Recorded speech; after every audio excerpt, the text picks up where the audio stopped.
Hey everyone, and a special shout out to all you UPSC folks getting ready for those exams. Exams.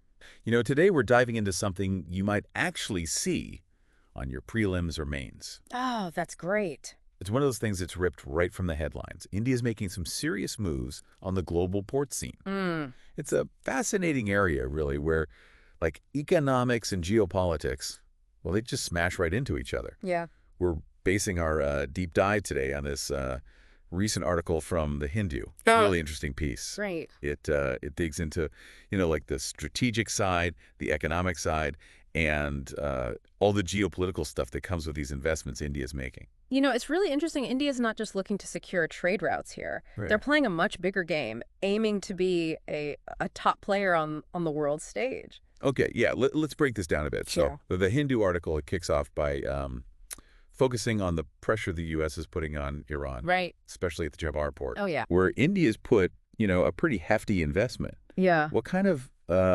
impact could this have on India, with what they're trying to do? Well, it's tricky, right? The U.S. putting the squeeze on Iran, it puts India in a tough spot. Yeah, They've got to walk this tightrope between their own interests and the all these global powers all vying for control in the region. yeah, not a simple situation at all. No, not at all. So the article then goes on to list this whole network of ports Yeah. that India's been putting money into. Yeah. It's like a global treasure map of these strategically important spots, Yeah, right? that's a great way to put it. We're talking like Haifa port in Israel, Hmm. then there's Duqm port in Oman, Sittwe port in Myanmar. Right, right. It's a pretty impressive portfolio they've built up. It is, and each of those ports, it's like they're carefully placed chess pieces. Yeah. Each chosen for its own advantages and what it brings to India's overall maritime strategy. Okay, so let's take a closer look at a few of these ports, Sure. starting with Haifa port in Israel. Okay. How does this specific investment, how does it play into India's bigger goals? Haifa is a perfect example of how India's strengthening ties with key partners, Hmm. while at the same time expanding their footprint in these critical regions. Okay. It goes beyond just trade with Israel, which is important, of course, Yeah. but it's about, deepening that diplomatic and strategic cooperation in the Mediterranean. Interesting. Yeah. And what about Duqm port in Oman? Okay. The article, it mentions its strategic location, Right. but it doesn't really, get into the specifics. No. Could you flesh that out a bit for us? Yeah, so Duqm, it's really interesting because of where it sits, right Yeah. on the Arabian Sea, Hmm. which gives India, a prime spot for their naval operations, and it also helps ensure the security of those really crucial energy routes in the Indian Ocean. Right. You can think of it as a strategic foothold, really, that lets India, keep an eye on this critical choke A point. choke point. Yeah, for global energy flows. Got it.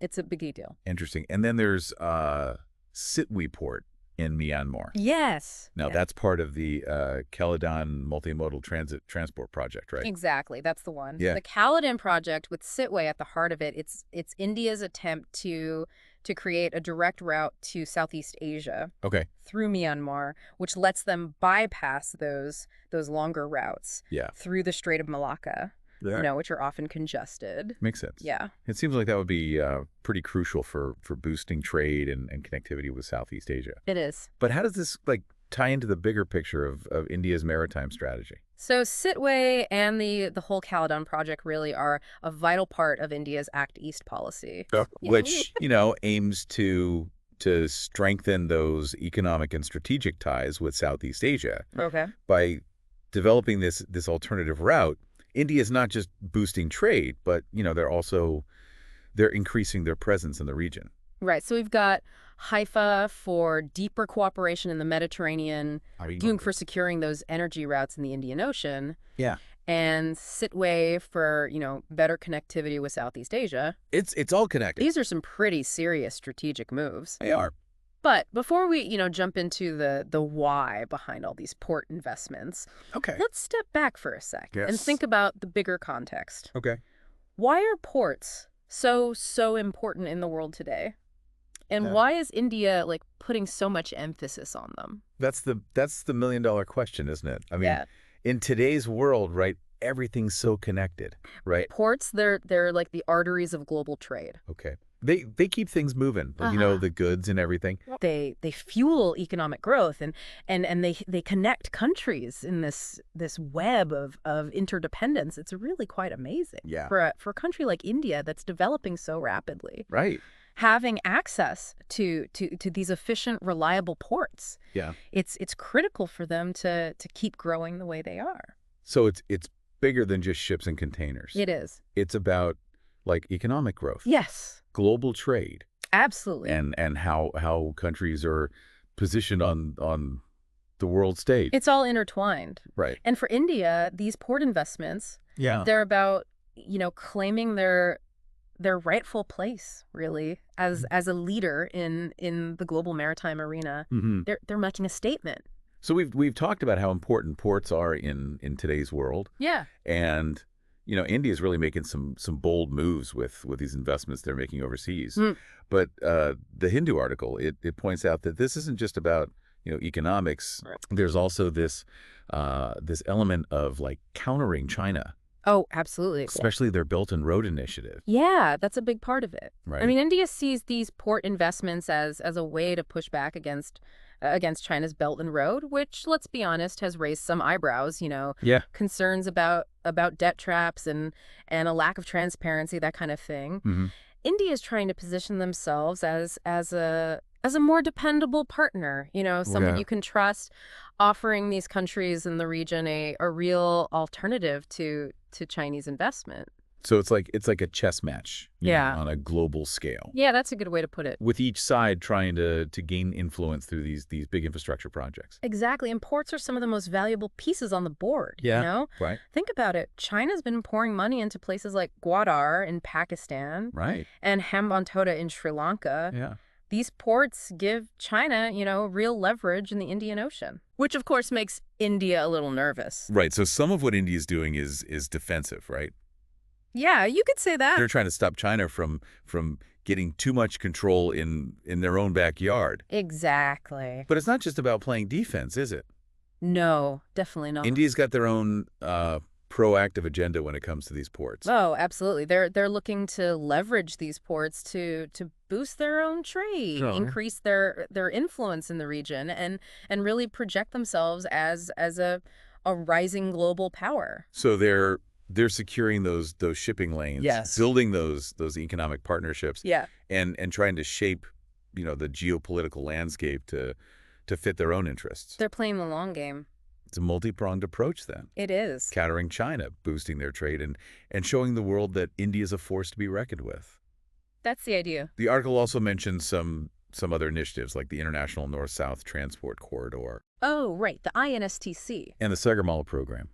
How do those fit into all of this?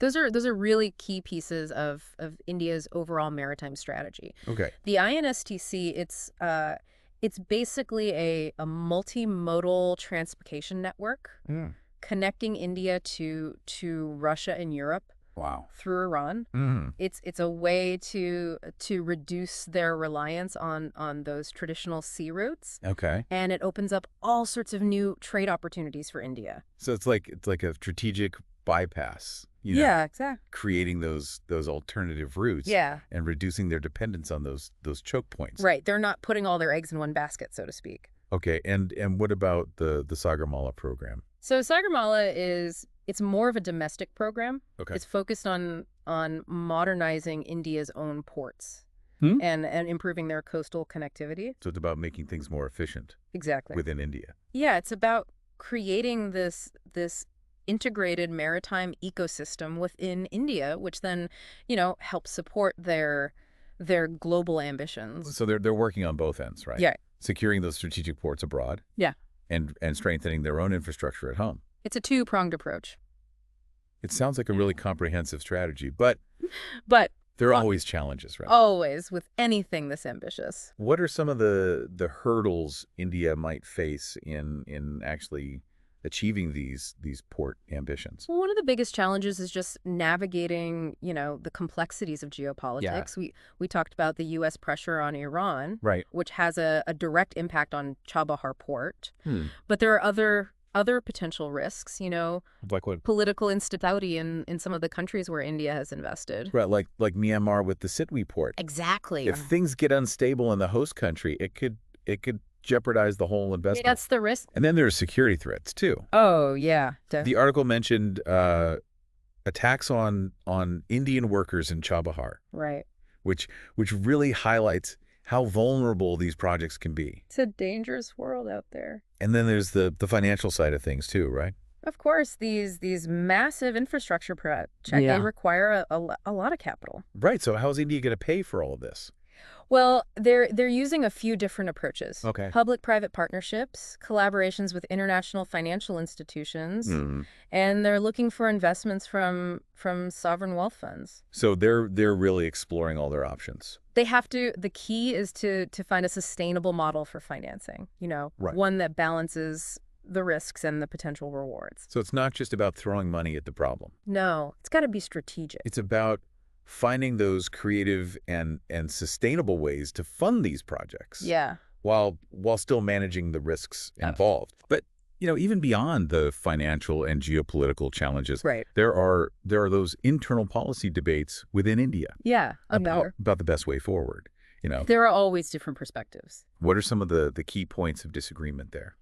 Well, there are different opinions on the role of state-owned enterprises Okay. versus private companies in managing these overseas port projects. Mm-hmm. Some people argue that the state should have more control Okay. to make sure things align with India's strategic goals, Mm-hmm. while others think it's better to leverage the efficiency and expertise of the private sector. So it's that classic debate about the role of government versus the private sector Yeah, exactly. in driving economic development and these kinds of strategic initiatives. It's a debate that's been going on for centuries, really. And then, of course, there are the concerns about transparency and accountability, Oh, absolutely. That's crucial. especially with these big infrastructure projects overseas. You have to have transparency, Yeah. not only to prevent corruption, but also to maintain India's credibility Right. as a responsible partner on the global stage. Okay, so we've looked at why India's making these port investments, Right. countering China, boosting their trade, Yeah. and really just trying to solidify their position on the world stage. It's a big undertaking. We've also talked about some of the challenges they might face. The risks are real. Geopolitical risks, financial hurdles, and even those internal policy debates. It's a complex landscape.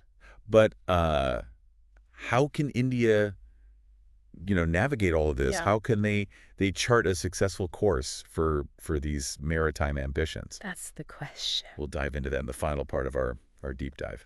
Okay, so we've really dug into India's overseas port ambitions, haven't we? Yeah, we've covered a lot of ground. From those specific investments to the geopolitical stuff and the economic challenges. It's a big picture for sure. But let's zoom out a bit. Big picture time. Big picture. How do these ports, these investments, how do they fit into India's overall strategy? Right. And what do they tell us about what India wants, on the world stage?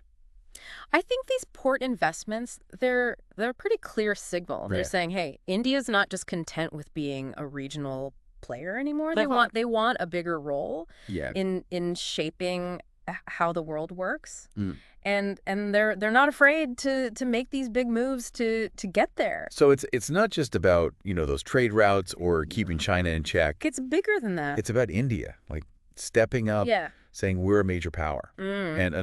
and we can, exert our influence around the world. They want a seat at the table, and Yeah. they're building that leverage to get it. So these ports, they're a key part of that bigger strategy. Absolutely.